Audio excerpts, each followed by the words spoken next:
A very good morning to all. So, yesterday we have just started returns to scale. In this, we will understand how the return increases with the increase in the input or factors of production.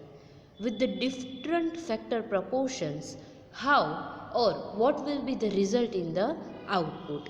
That is, if we are increasing the input or increasing the factor proportions, at that time output increases. But output છે એ કેટલા proportionથી increase થાય છે, that we will understand in this. So, returns to scale. Now, we can explain this by the help of the technique of isocones.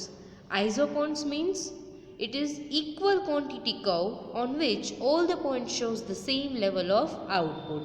એટલે આઇઝોકોન છે ને એક curve છે, એ શું બતાવે છે કે તમે જ્યારે ડિફરન્ટ ફેક્ટર્સ પ્રપોર્શન લ્યો છો ત્યારે આ ફેક્ટર કોમ્બિનેશનથી આઉટપુટ છે ને એ તો સેમ જ રહેશે, પણ તમે ચેન્જ શું કરો છો. Say for example, you are using two factors, that is labour and capital. હવે તમે લેબર અને કેપિટલ છે એ તમારી પાસે ડિફરન્ટ કોમ્બિનેશન છે અને એનાથી તમે 1000 યુનિટ્સનું પ્રોડક્શન કરો છો. તો આ 1000 યુનિટ્સ માટે તમે કેટલા લેબર યુઝ કર્યા અને એની સામે કેટલું કેપિટલ એટલે કે મશીનરી યુઝ કરો છો. સે ફોર એક્ઝામ્પલ, તમે પહેલાં 20 લેબર્સ યુઝ કરતા તો કેપિટલ છે એ 1 મશીનરી હતી, પણ પછી તમે લેબર છે એ ડિક્રીઝ કરી દીધા તો સામે કેપિટલ ઇન્ક્રીઝ કરો છો, તો બેલેન્સ થઈ ગયું. ગમે તેટલા લેબર અને કેપિટલના પ્રપોર્શનમાં ચેન્જ કરો પણ આઉટપુટ છે એ તો 1000 યુનિટ્સ છે એ સેમ જ રહેશે. સો it is shown by the isocones. Now, higher isocone shows the higher level of output and lower isocone shows the lower level of output. So, whenever in diagram જ્યારે isocones છે એ upside shift થતા હોય, it means કે production છે એ higher level છે. પણ જો isocones છે એ downside shift થાય, it shows the lower level of output or production. Now,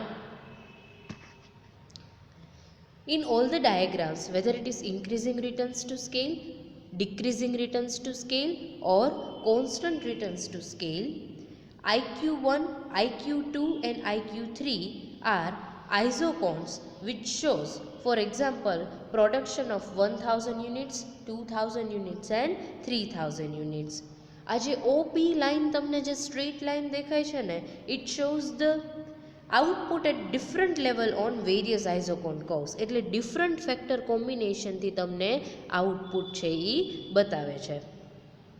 Now, first case is increasing returns to scale. Here in this diagram you can see that this diagram shows the increasing returns to scale. On x-axis there is units of labor and on y-axis there is units of land. અહીંયા બે ફેક્ટરનું combination લીધું છે, land અને લેબરનું. હવે આ બે factor કોમ્બિનેશનથી મને different points મળશે અને એના ઉપરથી મને આઇઝોકોન્સ ડ્રો કરીશ. હવે જુઓ, 3 પોઈન્ટ્સ છે, L, M અને N. L પોઈન્ટ છે ને ત્યાં યુનિટ્સ ઓફ લેન્ડ અને લેબર એટલા યુનિટ્સ લઈએ ને તો આપણને L પોઈન્ટ મળે છે, રાઈટ. હવે L, M અને N ત્રણેય વચ્ચે ડિસ્ટન્સ છે. હવે આ ત્રણેય જે આઇઝોકોન્સ જે કર્વ દેખાય છે ને આઇઝોકોન છે. સે ફોર એક્ઝામ્પલ, IQ1 છે એ 1000 યુનિટ્સ પ્રોડક્શન બતાવે છે, IQ2 shows the production of 2000 units and IQ3 shows the production of 3000 units. ત્રણેયનું ડિફરન્ટ ફેક્ટર કોમ્બિનેશન છે. લેન્ડ અને લેબરના ફેક્ટર કોમ્બિનેશનથી આપણને 3 પોઈન્ટ મળે છે, L, M અને N. અને આ ત્રણેય પોઈન્ટને આપણે જો કમ્બાઈન કરીએ તો આપણને એક અપવર્ડ સ્લોપિંગ કર્વ મળે છે, OP.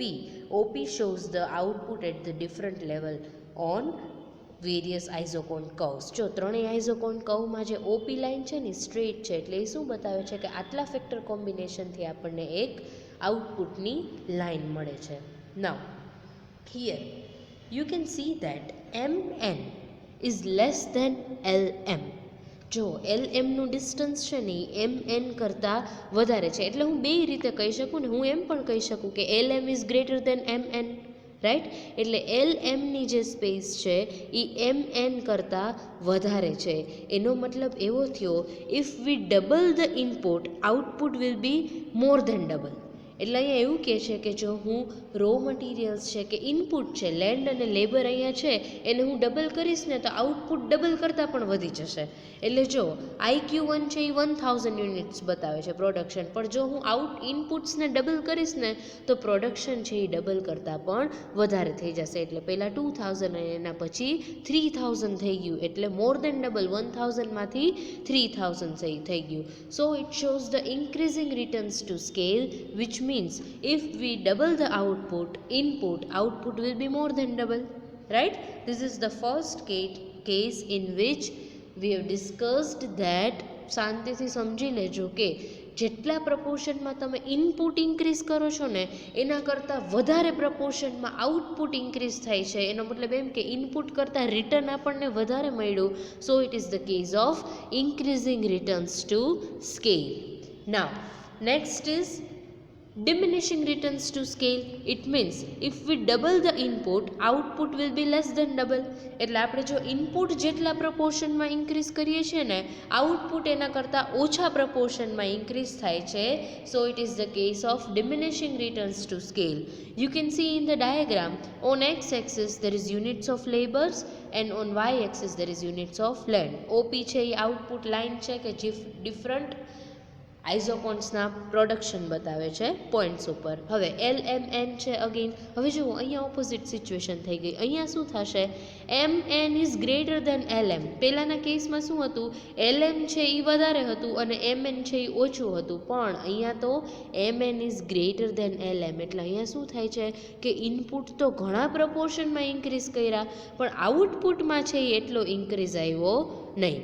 એટલે અહીંયા એવું કહે છે કે this is the case of the diminishing returns to scale, because when we are doubling the input, at that time output will be less than that. ઇનપુટને તમે ડબલ કરશો ને તો પણ આઉટપુટ છે એના કરતાં ઓછું ઇન્ક્રીઝ થશે.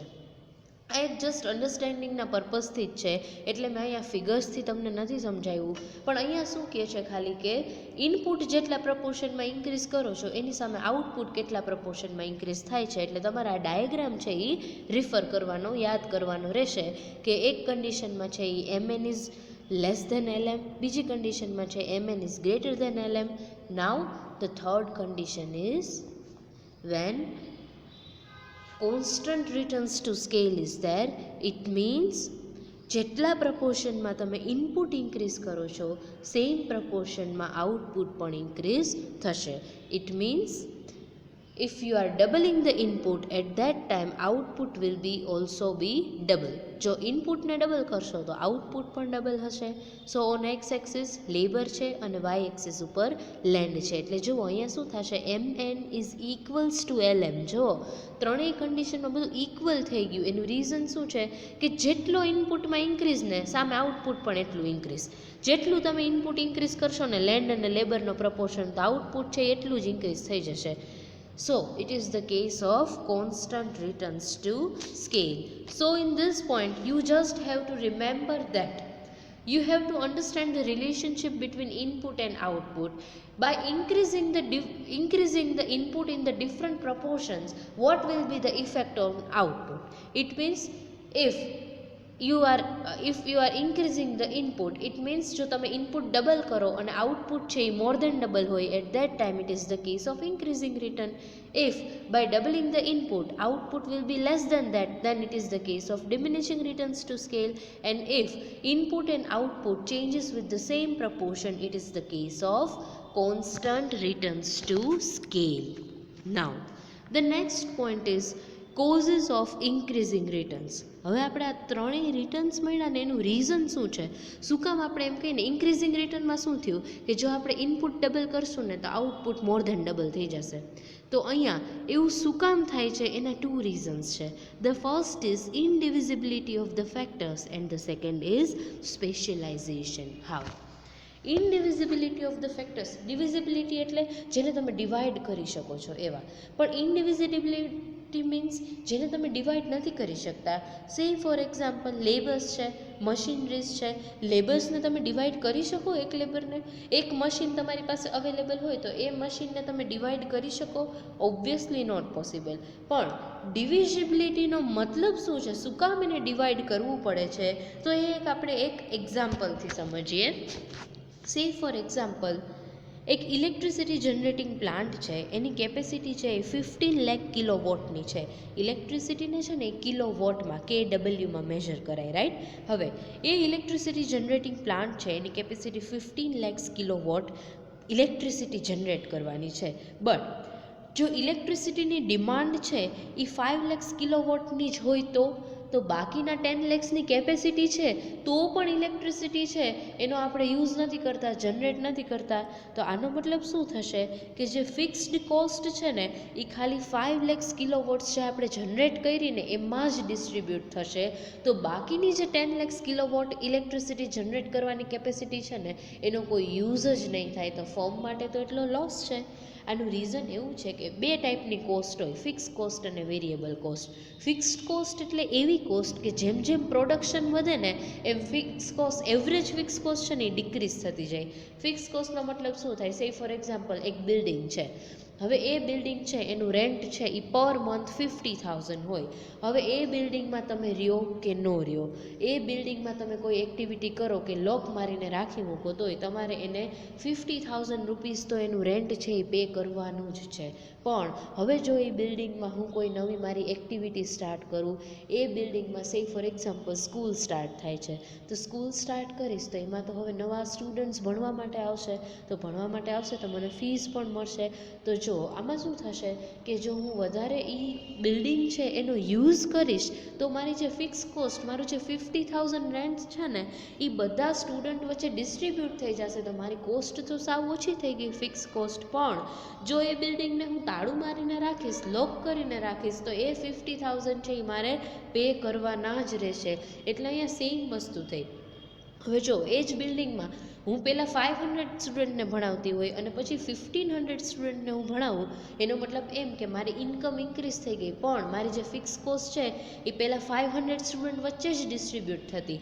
હવે એ ફિક્સ કોસ્ટ છે એ 1500 સ્ટુડન્ટ વચ્ચે ડિસ્ટ્રીબ્યુટ થઈ જાય છે. So same thing will happen here કે જો હું અત્યાર સુધી ખાલી 5 lakhs જ કિલોવોટ જ ઇલેક્ટ્રિસિટી જનરેટ થતી હતી તો બાકીની કેપેસિટી તો આઈડલ રહી ગઈ. પણ જો એ મશીન છે એનું મારે મેન્ટેનન્સ જોવાનું, મશીન તો યુઝ થાય જ છે, ભલે ને હું ઓછી કેપેસિટી યુઝ કરું પણ એનું ડેપ્રિશિએશન તો લાગે જ ને, એ તો તમને ખ્યાલ જ છે, રાઈટ. ઘસારો તો લાગે જ. એનો મતલબ એવો થશે કે અહીંયા જો તમે આઈડલ કેપેસિટીનો યુઝ કરશો તો તમારી ફિક્સ કોસ્ટ છે એ વધારે ફેક્ટર્સ વચ્ચે સ્પ્રેડ થઈ જશે, તો તમારો પ્રોફિટ પણ છે એ ઇન્ક્રીઝ થઈ જશે. So, if the demand for the power increases, then same plant can generate more electricity. એટલે જો પાવરની ડિમાન્ડ ઇન્ક્રીઝ થઈ જાય તો અત્યાર સુધી 5 લાખ કિલોવોટ પ્રોડ્યુસ કરતા તો હવે આપણે સેમ પ્લાન્ટથી જ 15 લાખ કિલોવોટ જનરેટ કરી શકશું. એટલે આપણી માટે કોઈ પણ જાતનો એડિશનલ એક્સપેન્સ છે એ થતો નથી. સેમ મશીનરીથી અત્યાર સુધી 5 લાખ કિલોવોટ જનરેટ થતી તો હવે આપણે 15 લાખ કિલોવોટ છે એ જનરેટ થઈ જશે. એટલે એક્સપેન્ડિચર છે એ એડિશનલ કોઈ નહીં થાય અને આપણો પ્રોફિટ છે એ ઇન્ક્રીઝ થશે. સો in the other words, the entire cost of the plant now spreads over the 15 lakhs kilowatts, with the result that the cost per kilowatt will decrease. Now the second reason is specialization. Specialization is also important cause for the increasing returns. હવે સ્પેશિયલાઇઝેશનનો મતલબ શું થશે કે જો આપણે example લઈએ, if we talk about the small businesses. તમે એક એક્ઝામ્પલ લો કે સુપર માર્કેટ, રાઈટ. અત્યારે એવું કલ્ચર ચાલે છે આપણે સુપર માર્કેટનું. હવે સુપર માર્કેટ હું સ્ટાર્ટ કરું તો મારા સુપર માર્કેટમાં બધું મેનેજ પણ હું જ કરીશ, કેશ પણ હું જ રિસીવ કરીશ, કસ્ટમર્સ છે એને હેલ્પની રિક્વાયરમેન્ટ હોય એ પણ હું કરીશ, સ્ટોક છે એ પણ મેન્ટેન હું જ કરીશ. તો આ બધું કામ જો હું પોતે જ કરું ને, ઇટ મીન્સ કે દેર આર લેસ ચાન્સ કે મારી એફિશિયન્સી છે એ ઇન્ક્રીઝ થાય. But on the other hand if we talk about the large business units where different jobs are performed by the different persons, કે મેનેજર એ different હોય, કસ્ટમરને હેલ્પ કરવા માટે પણ ડિફરન્ટ પર્સન હોય, એક કેશિયર હોય કે જે કેશ કાઉન્ટર હોય મેન્ટેન કરતો હોય, એક રિસેપ્શનિસ્ટ હોય. તો અહીંયા શું થશે કે દરેક પર્સનની સ્પેશિયાલિટી છે ને એના અકોર્ડિંગ એ વર્ક કરી શકશે. બટ સ્મોલ બિઝનેસ હોય ને તો one person has to perform variety of jobs, he has to do all the work simultaneously so that his efficiency can not be increased. But whenever we are talking about the large size business unit, at that time we can increase the efficiency of the worker because specialization, દરેક પર્સનની કંઈક speciality હોય અને એના according work કરે તો output છે એ તમે increase કરી શકો. કારણ કે મારી સ્પેશિયાલિટી જો પ્રોડક્શન ડિપાર્ટમેન્ટમાં હોય તો હું મારું પૂરેપૂરું ફોકસ છે એ જ ડિપાર્ટમેન્ટમાં આપીશ, એટલે પ્રોડક્શન છે એ વધારે ઇન્ક્રીઝ થાય, એટલે આઉટપુટ છે એ ઇન્ક્રીઝ થશે અને સામે મને ઇન્ક્રીઝિંગ રિટર્ન મળશે. So these are the two reasons for the increasing returns, કે પેલું છે ઇનડિવિઝિબિલિટી ઓફ ફેક્ટર્સ અને બીજું છે એ સ્પેશિયલાઇઝેશન. એટલે ઇનડિવિઝિબિલિટી ઓફ ફેક્ટરનું મને હજી એક એક્ઝામ્પલ યાદ આવ્યું. લેટ મી ટેલ યુ કે મારી પાસે એક મશીનરી છે કે જેમાં હું આનું જ એક્ઝામ્પલ લઈએ કોરોનાનું, કે માસ્ક પ્રોડક્શન થાય છે. હવે એ મશીનની કેપેસિટી છે એ 20 lakhs માસ્ક પ્રોડ્યુસ કરવાની છે. પણ જો હું અત્યાર સુધી ડિમાન્ડ માર્કેટમાં 10 lakhsની જ હતી તો મશીનની કેપેસિટી તો 20 lakhs છે પણ પ્રોડક્શન તો 10 lakhs માસ્કનું જ થતું હતું. પણ હવે જો માર્કેટમાં ડિમાન્ડ ઇન્ક્રીઝ થઈ જાય તો હું પૂરેપૂરા 20 lakhs માસ્ક પ્રોડ્યુસ કરું તો એની માટે મારે નવું મશીન પરચેઝ નહીં કરવું પડે. મારી જે આઇડલ, જે અનયુઝડ કેપેસિટી હતી ને એ કેપેસિટીને હું યુઝ કરીશ અને અત્યાર સુધી 10 lakhs પ્રોડ્યુસ કરતી તો હવે 20 lakhs માસ્ક પ્રોડ્યુસ કરીશ તો મારો નવો એક્સપેન્સ તો કાંઈ નથી પણ મારી ઇન્કમ ઇન્ક્રીઝ થઈ ગઈ. જો એનો મતલબ એમ થયો કે અહીંયા ઇન્ક્રીઝિંગ રિટર્ન મળશે મને, બિકોઝ મારી જે પ્લાન્ટ છે, મારું મશીન છે એની અનયુઝડ કેપેસિટી હતી. અને બીજું સ્પેશિયલાઇઝેશન તો ક્લિયર જ છે, right. Now the next point is causes of the constant returns. Yes, હવે અહીંયા કોન્સ્ટન્ટ રિટર્ન શું કામ મળે છે એનો મતલબ એમ કે જો આપણે ઇનપુટને ડબલ કરીએ તો આઉટપુટ પણ ડબલ થાય, વિચ મીન્સ જેટલા પ્રપોર્શનમાં આપણે ઇનપુટ ઇન્ક્રીઝ કરીએ છીએ સેમ પ્રપોર્શનમાં આઉટપુટ પણ ઇન્ક્રીઝ થશે. Now the reason is that some economists argued that if all the factors are perfectly divisible, એનો મતલબ એવો કે દરેક ફેક્ટરને જો તમે પરફેક્ટલી ડિવાઈડ કરી શકો તો production function would exhibit constant returns to scale. તો એવા ટાઈમે છે ને કોન્સ્ટન્ટ રિટર્ન્સ મળશે. ઇટ મીન્સ કે જેટલા પણ ફેક્ટર્સ ઓફ પ્રોડક્શન છે ને એને તમે એકદમ પ્રોપર પ્રપોર્શનમાં ડિવાઈડ કરી શકો છો. All factors can be divided and subdivided by the appropriate amounts and any output can be produced with the optimum factor proportion. એટલે તમારે જેટલું પણ આઉટપુટ પ્રોડ્યુસ કરવું હોય ને ઓપ્ટિમમ એટલે મેક્સિમમ ફેક્ટર પ્રપોર્શનથી તમે આઉટપુટ પ્રોડ્યુસ કરી શકો છો. અને આવી કન્ડિશન હોય ને ત્યારે at that time economies and diseconomies of scale will not exist. Economies એટલે એડવાન્ટેજીસ અને ડિસઇકોનોમીઝ એટલે ડિસએડવાન્ટેજીસ છે. આપણો નેક્સ્ટ ટોપિક છે એટલે ડિટેલમાં ત્યારે સમજાવીશ. પણ અહીંયા શું કહે છે કે જ્યારે બધા જ ફેક્ટરને તમે એના જેટલા પ્રપોર્શનમાં તમારે ચેન્જ કરવો હોય ને કે નહીં મારે આટલા જ લેબર્સની રિક્વાયરમેન્ટ છે, આટલી જ મશીનની રિક્વાયરમેન્ટ છે, તો ત્યારે જ્યારે તમે બધા જ ફેક્ટર્સને ડિવાઈડ કરી શકો એટ ધેટ ટાઈમ ઇકોનોમીઝ અને ડિસઇકોનોમીઝ છે ને ડિસઅપિયર થઈ જાય છે અને આપણને કોન્સ્ટન્ટ રિટર્ન્સ ટુ સ્કેલ મળે છે. એટલે હું જો લેબરને ડબલ કરીશ ને તો આઉટપુટ એ મને ડબલ જ થશે. મશીનરી, લેબર અને કેપિટલનું કોમ્બિનેશન છે એને ડબલ કરીશ તો આઉટપુટ એ મને સેમ પ્રપોર્શનથી ઇન્ક્રીઝ થશે. Now the next and the last cause of decreasing returns. Yes, હવે શું કહે છે કે ડિક્રીઝિંગ રિટર્ન શું કામ મળે છે? ઇટ મીન્સ જેટલા પ્રપોર્શનમાં તમે ઇનપુટ ઇન્ક્રીઝ કરો છો ને એના કરતાં ઓછા પ્રપોર્શનમાં શું કામ આઉટપુટ ઇન્ક્રીઝ થાય છે? The reason is that some economist says that entrepreneur is a fixed factor of production. એનો મતલબ એવો છે કે તમે લેન્ડ, લેબર અને કેપિટલ એટલે other factors of production can be increased but entrepreneur can not be increased. જે entrepreneur એટલે જે બિઝનેસ સ્ટાર્ટ કરે છે, who is the risk bearer, the person who takes all the risk of the business is known as the entrepreneur. તો entrepreneur છે એ fix છે, એન્ટરપ્રિન્યોરને તમે ઇન્ક્રીઝ નથી કરી શકતા, પણ લેબર કેપિટલ છે એને ઇન્ક્રીઝ કરી શકો છો. And that is why decreasing returns to scale is there. એટલે એન્ટરપ્રિન્યોરને તમે ઇન્ક્રીઝ નથી કરી શકતા ને, it is the main cause for the decreasing returns to scale. But some other economist also argues that the reason for the decreasing returns to scale is increasing difficulties of the management, coordination and control. Yes, જો ઘણા બધા business એવા હોય ને કે જેમાં proper management ન થતું હોય, અને તમે પહેલેથી ભણો છો કે management is the most important thing as far as the business is concern. Proper coordination between the different departments and the different activities of the business is required, and proper control over each and every activities and employees is required. કે તમારા જે business છે એમાં પહેલાં તો management proper થવું જોઈએ, that is planning છે, ઓર્ગેનાઇઝેશન છે, પ્રોપર કંટ્રોલિંગ રિક્વાયર્ડ છે, દરેક લોકો વચ્ચે કોઓર્ડિનેશન થવું જોઈએ. બિકોઝ કોઈ પણ બિઝનેસ છે તો જનરલી 3 લેવલે વર્ક થતું હોય, ટોપ, બોટમ અને ટોપ, મિડલ એન્ડ બોટમ. તો આ ત્રણેય લેવલ છે એમાં પ્રોપર કોઓર્ડિનેશન હોવું જોઈએ, કારણ કે ટોપ લેવલ પરથી જે રૂલ્સ અને રેગ્યુલેશન્સ પાસ થાય છે એ જો ફર્ધર લેવલ્સ ઉપર, મિડલ અને બોટમ લેવલ ઉપર જો ફોલો ન થાય તો પ્રોપર રિટર્ન છે, રિવોર્ડ છે એ ન મળે. And that is why this is the reason for the decreasing returns to scale. So I hope now you are clear with the reasons for the increasing returns, constant returns and decreasing returns. Now the next point is internal and external economies. Economies નો મતલબ થશે અહીંયા advantages અને ડિસઇકોનોમીઝનો મતલબ થશે disadvantages. અહીંયા એક mistake છે અહીંયા ફર્સ્ટ પોઈન્ટમાં. હવે ઇન્ટરનલ એન્ડ એક્સટર્નલ ઇકોનોમીઝ એટલે પહેલાં આપણે એનો મિનિંગ જોશું. મિનિંગ ઓફ ઇન્ટરનલ ઇકોનોમીઝ છે, અહીંયા ઇકોનોમિક્સ ટાઈપ થઈ ગયું છે, but it is economies and external economies. Now let us understand the meaning of first of all internal economies. But before that let me give you brief idea કે અત્યાર સુધી આપણે discuss કર્યું કે firm જો પોતાની સાઇઝ એક્સપાન્ડ કરે ને at that time it will get certain advantages. Like firm છે એ એકસાથે બલ્કમાં રો મટીરિયલ પરચેસ કરે, જ્યારે લાર્જ સ્કેલમાં પ્રોડક્શન થાય તો ફર્મને ઘણા બધા એડવાન્ટેજીસ મળે. એડવાન્ટેજીસ ઓફ ધ લાઈક આપણે કીધું ને કે indivisibility of the factors of production છે, સ્પેશિયલાઇઝેશન છે. So in other words we can say that when firm expands its production it gets certain advantages, or we can consider it as a economies.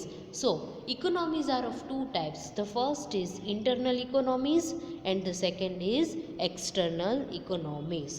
Now internal economies means the advantages which the firm can get by expanding its activities. એટલે firm જ્યારે પોતાનું જ expansion કરે ને when there are certain advantages which arises within the firm, એટલે ફર્મમાં જ ઘણા બધા એડવાન્ટેજીસ મળે as a result of the expansion of it size. Firm જ્યારે પોતાની સાઇઝ એક્સપાન્ડ કરે, ઇટ મીન્સ અત્યાર સુધી સ્મોલ સ્કેલ હતી હવે લાર્જ સ્કેલ થઈ જાય. And are not shared by other firms operating in the industries. હવે જો ઇન્ડસ્ટ્રીમાં છે ને ઘણી બધી ફર્મ હોય, એ તો મેં તમને પહેલાં જ કહી દીધું છે. ફર્મ એટલે એક પર્ટિક્યુલર ફર્મ જે પ્રોડક્શન કરે છે એ, અને industry means group of firm producing the similar products. So these economies are independent of the general growth of the industry. એનો મતલબ એવો થશે કે ઇન્ટરનલ ઇકોનોમીઝ એટલે એવા ઇકોનોમીઝ કે જે ફર્મને પોતાનું જ એક્સપાન્શન કરે અને એ ફર્મને બેનિફિટ મળે ને એને ઇન્ટરનલ ઇકોનોમીઝ કહેવાય. અને ઇન્ટરનલ ઇકોનોમીઝને ઇન્ડસ્ટ્રી સાથે કોઈ કન્સર્ન નથી. એનો મતલબ એવો કે આ જે ઇન્ટરનલ એડવાન્ટેજીસ છે ને ફર્મના, એ ઇન્ડસ્ટ્રીના ગ્રોથ ઉપર ડિપેન્ડ નથી કરતું, પણ ઇન્ટરનલ ઇકોનોમીઝ ક્યારે મળશે જ્યારે ફર્મ છે એનું પોતાનું જ એક્સપાન્શન થાય. And they are the result of the efficiency of the management. Yes, મેનેજમેન્ટમાં જ્યારે બધા લોકો એફિશિયન્ટ મેનેજમેન્ટ હોય, પ્રોપરલી કંટ્રોલિંગ થતું હોય, કોઓર્ડિનેશન થતું હોય, અને જ્યારે ફર્મને એવા ટાઈમે ઘણા બધા એડવાન્ટેજીસ મળે ને, this is known as the internal economies. Yes, and internal economies do not arise out of the expansion of the industry as a whole, but it arises due to the expansion of the size of a firm. એટલે ઇન્ડસ્ટ્રીનું expansion થાય ને ત્યારે internal economies ન મળે, but જ્યારે કોઈ particular firm છે એ ફર્મનું જ એક્સપાન્શન થાય અને જે બેનિફિટ્સ મળે, this is known as the internal economies. So એક એક્ઝામ્પલથી સમજીએ કે મારી એક ફર્મ છે, એમાં અત્યાર સુધી પ્રોપરલી વર્ક નહોતું થતું, પણ હવે મારું મેનેજમેન્ટ આખું ચેન્જ થઈ ગયું. મેં મારા ફર્મની સાઇઝ ચેન્જ કરી, મેં વધારે કેપેસિટીવાળા મશીન ઇન્સ્ટોલ કર્યા, બિકોઝ માર્કેટમાં ડિમાન્ડ વધારે છે, અને મારું મેનેજમેન્ટ પ્રોપર થાય છે, પ્લાનિંગ અકોર્ડિંગ જાય છે, જે એસ્ટિમેશન્સ છે એ પ્રોપરલી વર્ક કરે છે, અને મારા જેટલા પણ એમ્પ્લોઈઝ છે એ કોઓર્ડિનેશનથી વર્ક કરે છે. એટલે શું થશે કે વેસ્ટેજ છે ને એ ઓછું થઈ જાય અને પ્રોડક્શન છે ને એ ઇન્ક્રીઝ થઈ જાય. તો this is known as the internal economies. The next is the external economies. External economies means the advantages which the firm will get out of the growth of the industry as a whole. જ્યારે આખી ઇન્ડસ્ટ્રીનો growth થાય અને જે એની ઇન્ડસ્ટ્રીમાં different firms છે ને એને જે બેનિફિટ મળે ને, it is known as the external economies. Example લઈએ ટેક્સટાઇલ ઇન્ડસ્ટ્રીઝનું. ટેક્સટાઇલ ઇન્ડસ્ટ્રીઝ છે એમાં ગવર્મેન્ટ એવું ડિક્લેર કરે કે હવે ટેક્સટાઇલ ઇન્ડસ્ટ્રીઝ છે એ લોકોને હવે ટેક્સીસ ઓછા પે કરવા પડશે, અને ગવર્મેન્ટ છે એ વધારે ને વધારે એ લોકોને એડવાન્ટેજ પ્રોવાઈડ કરતા હોય, તો ટેક્સટાઇલ સાથે રિલેટેડ જેટલી પણ ફર્મ્સ હશે ને એ બધી ફર્મને આનો બેનિફિટ મળશે. સો it is known as the external economies. એટલે આઉટસાઇડ ધ ફર્મને બહારથી જે બેનિફિટ મળે ને it is external economies, but within the firm inside એટલે મારી ફર્મમાંથી જ મને જે બેનિફિટ મળે ને it is known as the internal economies. Now, as industry grows, number of economies become available to the firm. And this is called the external economies. And these economies are the result of the localization of the industry, and these benefits are shared by all the firms operating in the industry. એટલે અહીંયા શું કહે છે કે જ્યારે કોઈ ઇન્ડસ્ટ્રીનું લોકલાઇઝેશન થાય, લોકલાઇઝેશન એટલે કોઈ પર્ટિક્યુલર એરિયામાં જ ઇન્ડસ્ટ્રી એસ્ટાબ્લિશ્ડ હોય ને તો ઘણા બધા બેનિફિટ મળે. આ આપણે હમણાં નેક્સ્ટ પોઈન્ટમાં ડિટેલમાં ડિસ્કસ કરશું. બટ એક્સટર્નલ ઇકોનોમીઝ મીન્સ વેનેવર જ્યારે આખી ઇન્ડસ્ટ્રીનો ગ્રોથ થાય એટ ધેટ ટાઈમ એ ઇન્ડસ્ટ્રીમાં જેટલી પણ ફર્મ હોય ને એ બધી જ ફર્મને બેનિફિટ મળે ને it is known as the external economies. But when particular firm છે એ પોતાનું એક્સપાન્શન કરે, સાઇઝ છે, મેનેજમેન્ટ છે, અને ફર્મને વિધિન ધ ફર્મ જે બેનિફિટ મળે ને that is internal economies. And outside the firm છે જે એક્સટર્નલ ઇન્ડસ્ટ્રીના ગ્રોથ થ્રુ જે બેનિફિટ મળે છે it is known as the external economies. Now, the next point is types of internal economies. There are mainly 5 types of internal economies. First is technical economies, second is managerial economies, third is marketing, fourth is financial, and the fifth is risk bearing economies. Now let us discuss one by one. The first is technical economies. આપણે પહેલાં જ જોયું કે economies means benefits arises within the firm, એટલે આ internal economies છે. તો કઈ ટાઈપના એવા બેનિફિટ્સ છે કે જે ફર્મને પોતાની ઇન્ટરનલ મેનેજમેન્ટમાંથી જ મળે છે. સો when a particular firm increases the scale of the production, it gets certain benefit, and it is called the internal economies, and the first is the technical economies. Now, technical economies are many types. Say for example, large firm છે એ સારામાં સારી up to date latest ટેકનોલોજીવાળી machine છે એ afford કરી શકે. સો એનાથી શું થશે કે જો તમારી પાસે લેટેસ્ટ ટેકનોલોજીવાળી મશીન હોય ને તો એનાથી તમે વધારે પ્રોડક્શન કરી શકો. અત્યારે એવી પણ મશીન છે કે જે સ્ટીમ છે, વરાળથી છે, ઇલેક્ટ્રિસિટીથી, એટલે અત્યારે તો બધી મશીનરી ઇલેક્ટ્રિસિટીથી જ ચાલતી હોય જનરલી, પણ એવી મશીનરી છે કે જે ઇલેક્ટ્રિસિટીથી, સ્ટીમથી છે એ પ્રોડક્શન કરે છે. Latest up to date technology છે કે જે બિલકુલ આઉટડેટેડ નથી અને તમે એનાથી વધારે સારું સ્પેશિયલાઇઝ્ડ પ્રોડક્શન કરી શકો છો. At that time firm can get certain benefit out of it. પણ જે સ્મોલ ફર્મ્સ છે ને એની માટે આવું પોસિબલ ન થાય, બિકોઝ સ્મોલ ફર્મ છે ને આવી લેટેસ્ટ ટેકનોલોજીવાળી મશીન છે એ અફોર્ડ ન કરી શકે. તો લાર્જ ફર્મ હોય ને તો એ અફોર્ડ કરી શકે કે જેને લાર્જ સ્કેલ ઉપર પ્રોડક્શન કરવાનું હોય, કારણ કે સ્મોલ ફર્મ તો છે ને પ્રોડક્શન જ સ્મોલ ક્વોન્ટિટીમાં કરતી હોય, એટલે એ આવી મશીન છે એ ઇમ્પ્લિમેન્ટ ન કરી શકે. અનધર એક્ઝામ્પલ ઇઝ લાઇક દરેક ફર્મ છે, લાર્જ ફર્મ છે ને એને પોતાના રિસર્ચ એન્ડ ડેવલપમેન્ટ ડિપાર્ટમેન્ટ્સ હોય, આખું વર્ક છે ને કમ્પ્યુટરાઇઝ્ડ હોય, સોફિસ્ટિકેટેડ ટેલિકોમ્યુનિકેશન નેટવર્ક હોય. તો આવા બધા બેનિફિટ્સ છે ને એ લાર્જ ફર્મને મળી શકે. તો ફર્મ જો પોતાનું એક્સપાન્શન કરે ને તો ટેલિકોમ્યુનિકેશન નેટવર્ક છે, કમ્પ્યુટરાઇઝ સિસ્ટમ ઇમ્પ્લિમેન્ટ કરી શકે, લેટેસ્ટ અને એડવાન્સ્ડ સ્પેશિયલાઇઝ્ડ મશીનરીઝ છે એ ઇમ્પ્લિમેન્ટ કરી શકે. સો all this things will help to reduce the cost of the production and ultimately return will increase. એટલે ફર્મ જો આ લાર્જ ફર્મ એટલે પોતાનું જ જો એક્સપાન્શન કરે ને તો આ બધા જ બેનિફિટ્સ છે અને ટેકનોલોજીકલ બેનિફિટ છે એ મળી શકે. But in addition to that, when the firm expand it business, જ્યારે ફર્મ પોતાની સાઇઝ છે, સ્કેલ છે ઇન્ક્રીઝ કરે છે, ત્યારે એ શું કરે છે કે જે વેસ્ટ મટીરિયલ હોય ને એનું પણ યુટિલાઇઝેશન કરી શકે. જો દરેક ફર્મમાં એવું બનતું જ હોય, રો મટીરિયલ હોય કે હું કોઈ પણ એક વસ્તુનું પ્રોડક્શન કરું છું ને તેની બાય પ્રોડક્ટ હોય, જોઈન્ટ પ્રોડક્ટ હોય, તો એ બાય પ્રોડક્ટ છે એને પણ જો હું વધારે સારું મારી પાસે બીજી મશીનરીઝ એવી હું ઇન્સ્ટોલ કરી દઉં ને તો હું એ જોઈન્ટ પ્રોડક્ટને પણ યુઝ કરી શકું. Say for example sugar and sugar molasses. હવે શુગર મિલ્સ છે ને એમાં શુગર મોલેસીસ હોય, તો એનો મતલબ શું થાય કે શુગરની બાય પ્રોડક્ટ છે શુગર મોલેસીસ. મેં તમને એક એક્ઝામ્પલ આપ્યું હતું વીટ અને વીટ સ્ટ્રો, કોટન અને કોટન સીડ્સ, રાઈટ? તો same way sugar and sugar molasses. Sugar molasses છે ને એમાંથી તમે સાંભળ્યું હોય ને તો બ્રાઉન શુગર મળે, તો પણ એની માટે તમારી પાસે બને તો એની માટે તમારી પાસે એક મશીનરી તો હોવું જોઈએ. તો જે પણ વેસ્ટ મટીરિયલ છે એનો પણ તમે યુઝ કરી શકો.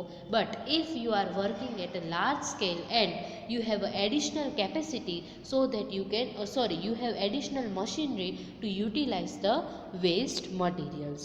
So it is the first point, that is technical economies. So technical economics છે એ ફર્મ છે એને સ્પેશિયલાઇઝ મશીનરી એસ્ટાબ્લિશ કરી શકે, પોતાનું રિસર્ચ એન્ડ ડેવલપમેન્ટ ડિપાર્ટમેન્ટ હોઈ શકે, so that different market researches are possible, so that production can be done according to the market demand. Now the next is managerial economies. Managerial economies arises out of the efficient and specialized management which is possible only if the firm is working at a large scale. એટલે જે large firms છે ને એ સારા management છે ને એને afford કરી શકે છે. એટલે કોઈ પણ ફર્મ છે ને મેનેજમેન્ટ ઉપર ડિપેન્ડ કરે. તમે પહેલાં પોસ્ટ કોપ ભણી ગયા છે, રાઈટ? લ્યુથર ગ્યુલિકનું પ્લાનિંગ ઓર્ગેનાઇઝિંગ કોઓર્ડિનેટિંગ ને સ્ટાફિંગ ને ડિરેક્ટિંગ એન્ડ ઓલ. તો અહીંયા શું થશે કે જો તમારી લાર્જ ફર્મ હશે ને તો મેનેજમેન્ટ છે ને એ પ્રોપર થશે. સે ફોર એક્ઝામ્પલ તમારી ફર્મમાં એક મેનેજર છે, તો મેનેજર કેવું વર્ક કરશે? Like checking of accounts, purchasing of the raw material, sales of the finish goods, proper supervision of the production, and he also handles the different problems of the labours. Yes, જો તમે જ્યારે work factory ચલાવતા હોય ને ત્યારે labours છે એને પણ મેનેજ કરવા ડિફરન્ટ થાય. તમારા બુક્સ ઓફ અકાઉન્ટ્સ છે એ પ્રોપરલી મેનેજ થવા જોઈએ. રો મટીરિયલ કેટલું પરચેઝ કરવું, પ્રોડક્શન છે એ બરાબર થાય છે કે નહીં એનું પ્રોપર સુપરવિઝન કરવું. So all this things are very important and it is only possible when you are working at a large scale. But beside it is hardly possible for the individual to be expert in everything. જો કોઈ એક particular person હોય ને બધામાં expert ન હોઈ શકે. પણ જો મારી સ્મોલ ફર્મ હોય ને તો હું એટલું અફોર્ડ જ ન કરી શકું કે ડિફરન્ટ વર્ક માટે હું ડિફરન્ટ પર્સનને અપોઇન્ટ કરું. પણ ક્યારે પોસિબલ થાય? જો મારી લાર્જ ફર્મ હોય, લાર્જ બિઝનેસ હોય ને તો હું દરેક વર્ક માટે ડિફરન્ટ પર્સન છે એને અપોઇન્ટ કરી શકીશ. એટલે સે ફોર એક્ઝામ્પલ પ્રોડક્શન માટે પ્રોડક્શન મેનેજર છે, સેલ્સ માટે સેલ્સ મેનેજર છે, અકાઉન્ટ મેન્ટેન કરવા માટે અકાઉન્ટન્ટને રાખીશ, પર્સનલ મેનેજર છે, લેબરના પ્રોબ્લેમ્સ હેન્ડલ કરવા માટે એક લેબર ઓફિસર છે. સો all these things is possible only if I am working at a